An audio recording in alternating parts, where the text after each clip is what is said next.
guys, and welcome to the Link Up Interviews. My name is Paulina. My name is Nadine. And welcome to the season premiere. And to start off and kick off our season, we have a very special guest with us today that we're really happy to receive. I'll let you introduce yourself.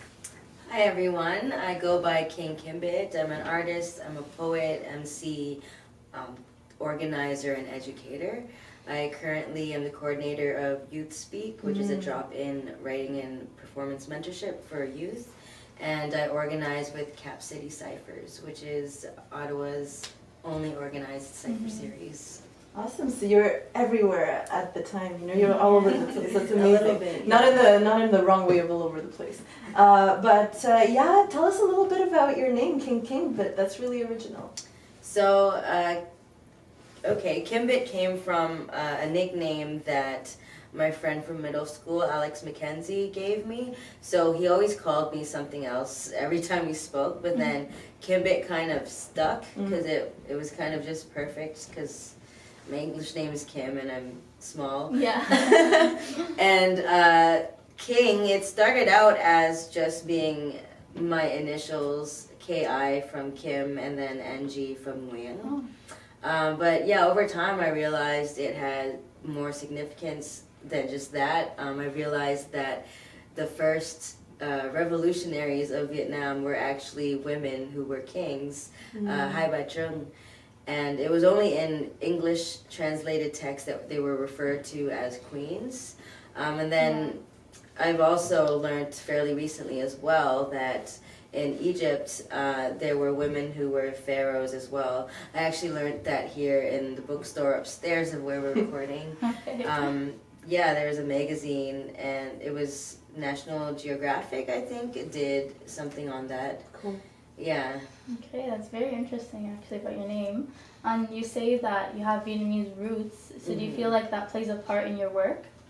So yeah, I don't have any, well I have one specific piece about the Vietnamese generation before me leaving Vietnam after the war, but that's only one piece out of many of my works. And yeah, I feel like I have trouble sometimes figuring out my identity and what it means to be Vietnamese because I didn't grow up in Vietnam, because I grew up here. And I feel like a lot of people in my generation maybe also go through this little identity crisis sometimes. Yeah, because we didn't grow up in Vietnam, but we are Vietnamese, so we're not too accepted here as Canadians or Americans, even though, you know, that's where we grew up. So I find that I struggle enough with that, so I don't pressure myself too much into creating Vietnamese related pieces.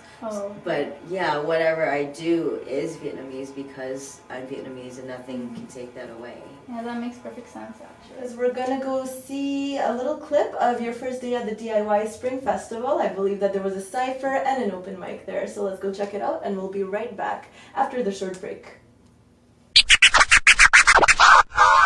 Don't really mean nothing if you come through and interrupt it, cause we gon' hop right back on it.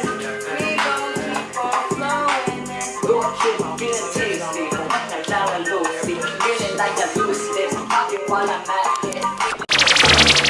you're a pretty girl, got a pretty manicure. Underneath my fingernails, the only decoration's dirt. You can tell I put in work.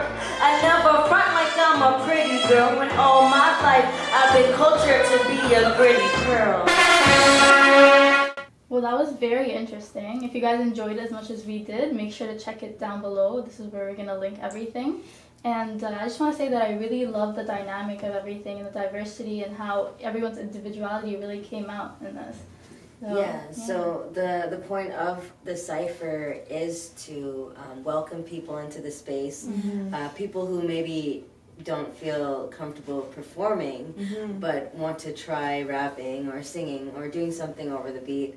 The difference between a cipher and performing is the cipher, we encourage people to freestyle and not limit themselves too much on expressing. And in a live performance, it's more stuff that is rehearsed. It's more, you know, showing your best pieces and your best self to people, and it takes up different spaces in our energy.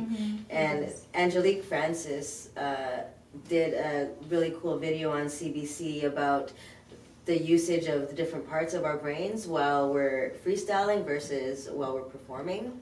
And it's a really cool video, and it talks a lot about what happens when you're doing either one. That's very interesting, actually. That makes me wonder, when did you start this whole cipher? So Cap City Ciphers is a series run by myself, For the World, and Jesse Dangerously. We have our partnership with Shifter Magazine with Kevin Bourne, and we recently welcomed Hasina, a visual artist, onto the team as well. Hasina has been an addition because she shows up at the cipher, she's there, she's engaged. She doesn't rap or anything, but she's sketching. She's like taking sketches of people, and it's really great. So how it started is it was just me, Kevin, and Le'Alam for the World. It started because I went to New York, and my friend Ida Sophia brought me to different ciphers, and the guys just happened to be communicating with me while I was going there, and we wanted to start it in Ottawa, so we did. That's really great. Thanks for that piece of information. We needed it. And so if you guys want to check out King Kimbit, we'll have all our social media linked down below. And make sure to comment, like, share, and subscribe our videos. We'll be posting every Tuesday. See you next week. Link up, where you there? Link up, where you there?